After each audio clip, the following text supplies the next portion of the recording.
Hello, and welcome to the very first episode of Straightforward Politics, your go to podcast for simple and understandable political information. I'm Christian. I'm Matthew. And I'm Julia. We're three college students, and we noticed a lot of people, both young and old, have questions and misconceptions about the political process. We're setting out to answer some of those questions and correct some of those misconceptions, one episode at a time. We thought we could kick things off by talking about something that is happening literally right now, COVID relief debate. Now, you've probably either wondered where the stimulus money President Biden and the Democratic majorities in Congress promised is, or have seen people wondering when it's coming. Some people online have already jumped to the conclusion that the new president and Congress are breaking their promise. Now, the real explanation, however, is not that simple. There are many ins and outs to this process that have been complicated and elongated the legislative process. Now, before a bill gets passed, it must go through both chambers of Congress, the House of Representatives and the Senate.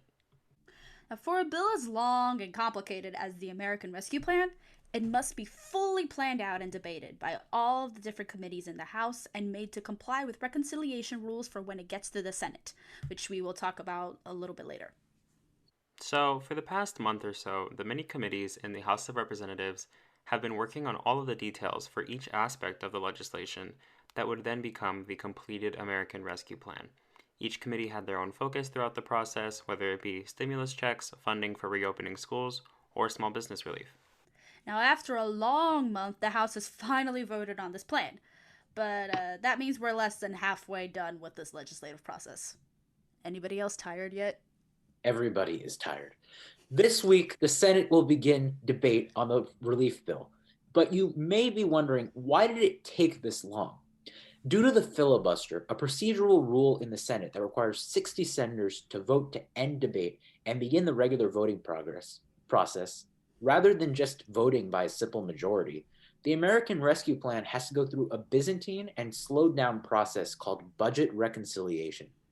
Now, looking towards the end of this process, the Senate will be debating the details of the bill for the next week or so, and then they will be able to go through with a vote. That being said, don't get too attached to anything in the House's version of the rescue plan, because all of it is definitely subject to change until the Senate goes through with their final vote sometime in March. Alright, now, here's the thing. We've been talking about filibuster this and filibuster that, but I'm betting that a lot of people don't actually know what that means. So, before we get to reconciliation, let's dive a little bit deeper into the history of the filibuster. What it is and why the heck it even exists. You'd imagine that bills would need a simple majority of senators, or a tie broken by the vice president, to pass the bill. But the filibuster, which is essentially a process by which a bill is debated indefinitely, has really convoluted that process. Now imagine, alright, let's just make this a little bit simpler to understand. Imagine you and your friends are playing a card game with another team. You and your friends are winning. So rather than take their turn, the other team is like, you know what, I'm not even gonna play. So they refuse to move, and that freezes the game forever, stopping it from going forward. And that is basically how our Senate was working right now. Now, you would think to yourself, would the founding fathers really set up a system that way? And a common myth is that the filibuster was created by the founding fathers and has been a part of the Senate since its beginning. That's actually incorrect. The filibuster initially did not exist. It was first introduced in 1805 by Aaron Burr. Yes, after he killed Alexander Hamilton. We all know the musical. As he thought there should be no limit how the Senate could debate a bill and how long it would take. Before that, it only took a simple majority of the Senate to end debate. Now let's flash forward a little bit to 1917. Now, Woodrow Wilson asked Congress to authorize military action to enter World War I. Now, some senators tried to debate until the end of the session so they would not have to do this because they did not want to have President Wilson have all that power. Now, in retaliation, Wilson called to reinstate the rule that makes debate stop through a simple majority vote. The Senate was like, oh no, we don't want to do that, so they're like, all right, let's do this instead. Let's make it so that there needs to be a 2/3 majority to end a debate. Now, later on, this threshold was lowered from 2/3 to 60 out of 100 senators. The filibuster was historically used by white conservatives to strip legislation of aspects that helped non-white people. The conservatives would filibuster the bill until other senators would strip it of the racially just provisions in order to let the filibuster be broken. Then they would let it pass. Federal anti-lynching legislation was proposed long before the 1960s, but it was never able to pass the Senate due to the filibuster. It actually had majority support in the country. The Civil Rights Act of 1964 was famously filibustered, but Medicare was not. The history of how the filibuster was used and what can go through the Senate is highly racialized. You could see echoes of this in the modern day. It's not like it was before. If Medicaid were proposed nowadays without having existed before, it would definitely be filibustered. But tax cuts for wealthy people and corporations were allowed to go through the Senate by simple majority vote under Trump through reconciliation. But bills like the John Lewis Voting Rights Act cannot go through the Senate with a simple majority now. It's subject to the filibuster. Well, though obviously those are like a ton of filibusters, right? But honestly, all of those, the amount of filibusters was actually really small at the beginning. It really started to kick off in numbers in the 1950s when the Senate really started discussing kind of more civil rights bills, like the ones that Christian mentioned earlier.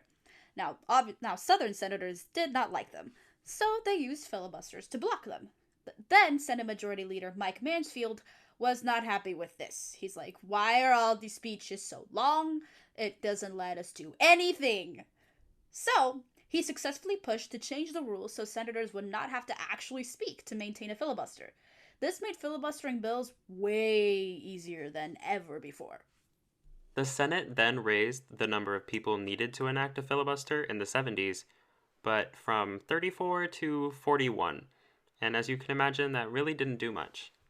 Yeah, and filibuster numbers like spiked like way up after the 2000s when minority party senators, Republicans in particular, found that they could get more political benefit by fighting and obstructing bills rather than compromising with the other party and passing them. The Republican base has been shown in polling to be hostile to compromise, while the Democratic base tends to be open to it. For better or for worse, this is reflected in the politicians they elect. In 2013, Senate Minority Leader Mitch McConnell and the Senate Republicans were using the filibuster to block nearly all of President Obama's appointments to both the federal judiciary and his cabinet. So Senate Majority Leader Harry Reid and the Senate Democrats, reluctantly, by the way, made it so that nominee confirmations other than for the Supreme Court could no longer be filibustered. And in 2017, Senate Republicans changed the rules of the Senate to no longer allow filibustering during Supreme Court confirmations, which helped them push through Neil Gorsuch. At this point, you may be asking yourself, I understand why Republicans want to keep the filibuster, especially considering that a lot of their agenda is passed through the judiciary rather than through Congress. But now that Democrats have majorities, why don't they get rid of it? The answer to that question is due to the structure of the Senate. 2 senators per state, regardless of population size, and it's rural, non-college educated white bias that helps Republicans at the expense of Democrats. Meaning, Democrats have only 50 senators despite representing over 41 million more people. This means they cannot lose a single Democratic vote in the Senate on any legislation they want to pass. And that means they need to cater to the whims of the tipping point senators, 2 centrist Democrats, Joe Manchin of West Virginia and Kyrsten Sinema of Arizona. These 2 senators have sworn to defend the filibuster. So the relief bill is going through reconciliation, which takes significantly longer than regular order. Speaking of reconciliation, let's take a look at the budget reconciliation process and why this delayed the passing of the American Rescue Plan, as well as what changes it inevitably forced.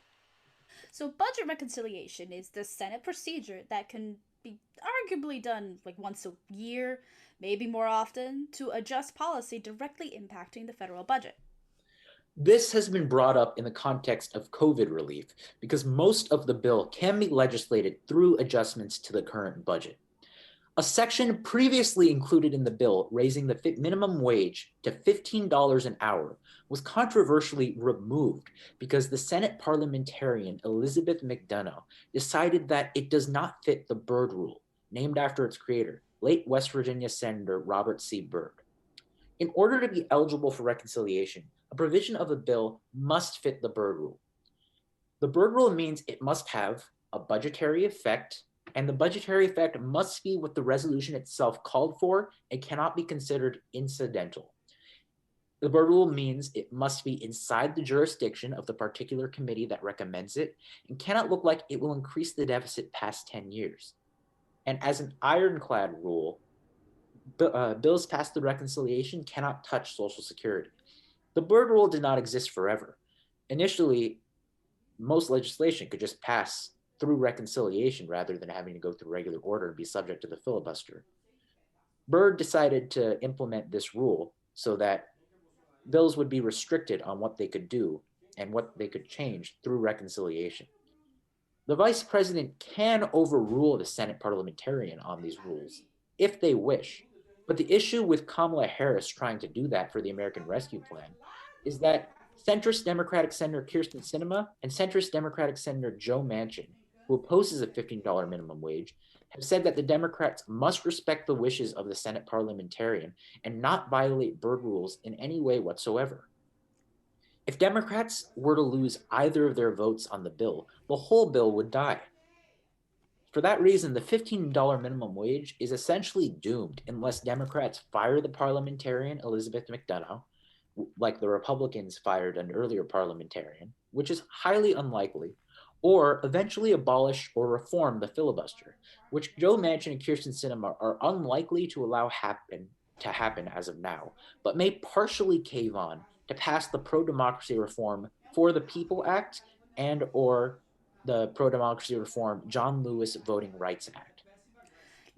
We all know that in any kind of issue like this, there's definitely going to be arguments for and against it. Now, the common argument in favor of the filibuster is that it stops hyperpartisanship because it basically requires members of both parties to compromise on almost all legislation. But this argument is very, very flawed. Parties that politically benefit more in the minority from blocking the other side majority than working with them. That's just kind of how it works. And they are often rewarded for the obstruction with majorities of their own. The GOP, for example, decided to obstruct President Obama rather than work with and compromise with him on his agenda. Even after making promises to some Senate Democrats, like Max Baucus, for months about cooperating with them on the Affordable Care Act, Chuck Grassley and other Republican senators refused to vote for the bill in the end, even after all of the changes that were made to accommodate them. The argument that there would be whiplash from large programs being passed and then almost immediately repealed afterwards also does not hold water, as these programs usually grow big constituencies and become politically toxic to repeal. The failed Affordable Care Act repeal in 2017 is a good example of this. It only took a simple majority in the Senate for the Republicans to repeal the ACA, and they could not even muster that with 52 Republicans in the Senate. A big example of the filibuster actually blocking bipartisanship is gun safety reform legislation. The Manchin-Toomey Universal Bipartisan Background Checks bill got well over 50 votes and would have passed the Senate if not for the filibuster blocking it. So basically, in short, if minority party senators know a bill from the majority party was going to be passed, whether they liked it or not, and they could not block it, they would more often work to compromise on the bill and vote for it to get at least some of what they wanted included in the bill. In an era of intense political polarization, the filibuster blocks bipartisan legislation rather than helping it have a chance, however small. So that basically sums up the many reasons why the Senate's procedural rules are basically broken. Almost any bill that could be passed with a majority vote has way too many legislative hurdles to jump through, which leads senators to go around the filibuster with budget reconciliation, but that leads to worse policy in order to comply with these old Senate rules. Now, hopefully, and we're praying here, hopefully Kyrsten Sinema and Joe Manchin change their minds. But for now, This is the Senate we're all stuck with. On God that help us. high note, thanks so much for listening to our podcast. Tune in next week to hear us discuss redistricting and gerrymandering and how this affects the U.S. House of Representatives as well as state legislatures across America. Thank you so much for listening to the first episode of Straightforward Politics. Make sure to follow us on all socials: Instagram, Facebook, YouTube, you know the deal. And check out our website from the link in our Instagram bio. Tune in next week.